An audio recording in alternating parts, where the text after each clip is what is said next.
Bonjour à tous, je suis très heureuse en ce mois d'avril, ce mois bleu, de vous retrouver pour échanger un petit peu sur la manière la plus adéquate de prendre soin de soi quand on est un parent d'enfants autistes. Il y a quelque chose de très important et qui me semble fondamental. Dans un premier temps, c'est de pouvoir arriver à être en phase avec ses ressentis et ses émotions. Il est important, même si on culpabilise, même si on en a marre, même si on est submergé, même si on a envie d'abandonner, qu'on est découragé, quels que soient en tout cas les sentiments qui nous traversent, les émotions qui nous traversent, il est fondamental d'être connecté avec ses ressentis et ses émotions. Je me sens comme ça, je suis fatiguée, je suis découragée, je suis désespérée, je suis surmenée, je n'ai plus de force, je n'ai plus d'espoir, j'ai besoin de me reposer. C'est important de rester connecté à ses ressentis et à ses émotions pour pouvoir identifier ses besoins. Donc ça, c'est vraiment la première des choses.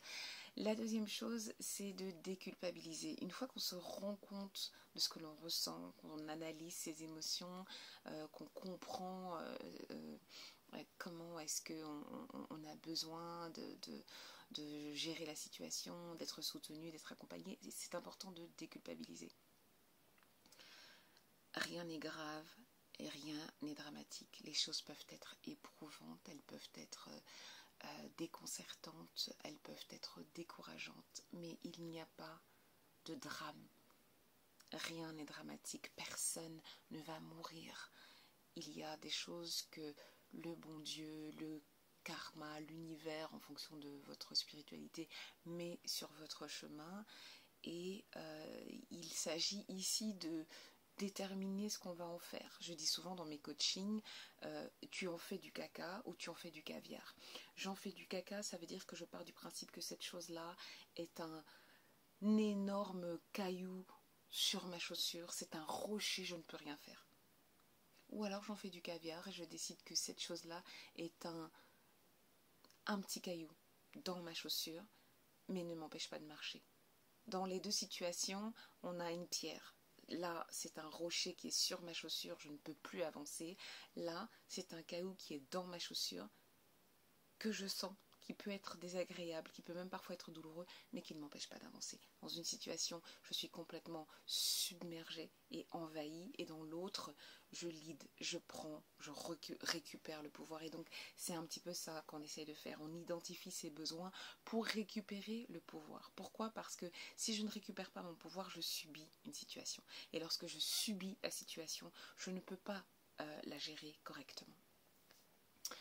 Donc une fois que j'ai identifié mes besoins, en 3, je vais avoir besoin de m'organiser. Essayez au maximum de vous organiser.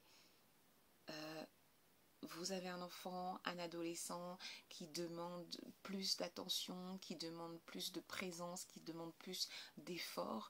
Ok, ça n'est pas une raison pour vous oublier. C'est important de rester également focus sur son centre. Quels sont mes besoins et est-ce que je les satisfais ? Vous avez besoin de temps, vous avez besoin de distraction, vous avez besoin de pouvoir lâcher prise, vous avez besoin de vous reposer, vous avez besoin de vous aérer la tête et vous avez besoin de vivre votre vie.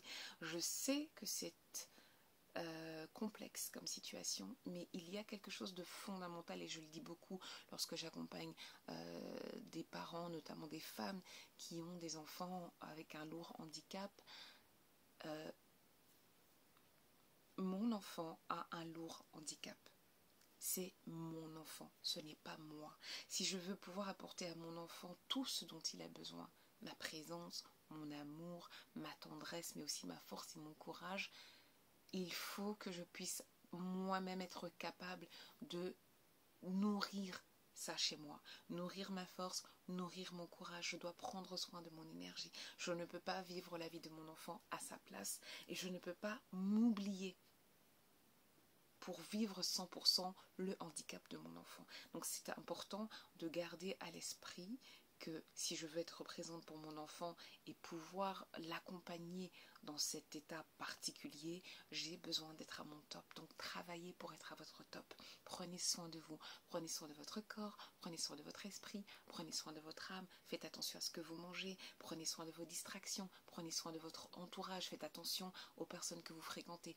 Lorsqu'on est éprouvé, épuisé ou drain par quelque chose qui est là, qui sera toujours là, c'est important de prendre soin de son énergie. Et quand on prend soin de son énergie, ça veut dire qu'on fait attention à tout ce qui nous entoure. Je fais attention aux gens que je fréquente, aux films que je regarde, aux musiques que j'écoute, aux endroits où je me ressource pour que mon énergie soit le plus préservée possible.